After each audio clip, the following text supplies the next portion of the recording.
আসসালামু আলাইকুম।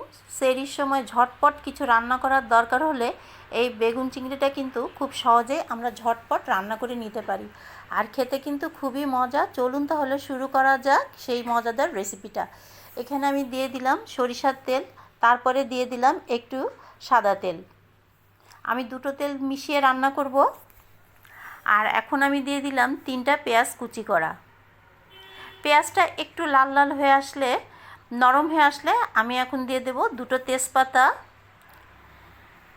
এতে করে ফ্লেভারটা কিন্তু সুন্দর হয়। আমার পেঁয়াজটা কিন্তু একটু নরম হয়ে গেছে। আর দিয়ে দিলাম একটু লবণ।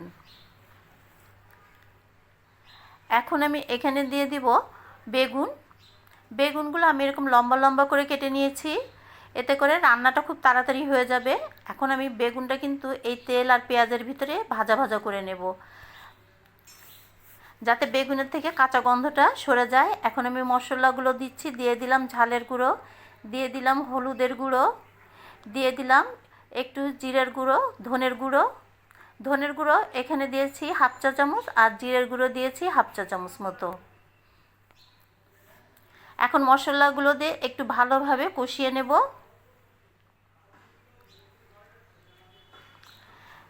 এখন আমি এখানে দিয়ে দেব টমেটো।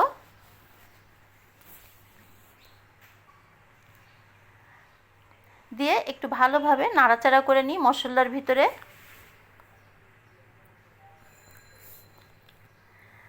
আর একটু পানি দিয়ে দিই যাতে টমেটোটা নরম হয়ে যায়।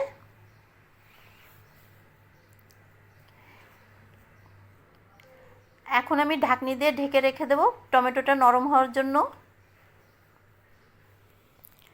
আমার টমেটোটা কিন্তু নরম হয়ে গেছে। এটা কিন্তু সেহরির সময় খুবই ঝটপট রান্না করা যায়, আর খেতে কিন্তু খুবই ভালো হয়।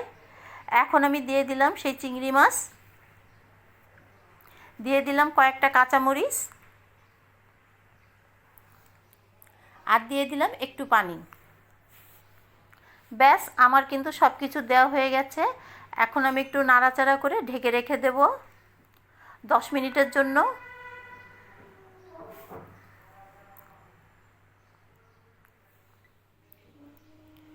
দেখতেই পাচ্ছেন কালারটা কতটা সুন্দর। এখন আমি ঢেকে রেখে দিলাম 10 মিনিটের জন্য।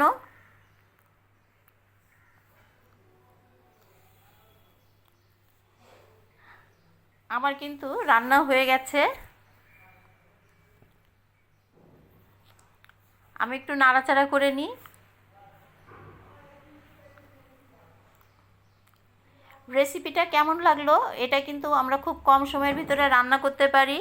রেসিপিটা ভালো লাগলে কিন্তু একটা লাইক, একটা কমেন্ট করে দেবেন, যাতে পরবর্তীতে আরেকটা সুন্দর রান্না আপনাদের সামনে নিয়ে আসতে পারি। দেখা হবে পরবর্তী কোনো একটা রেসিপি নিয়ে।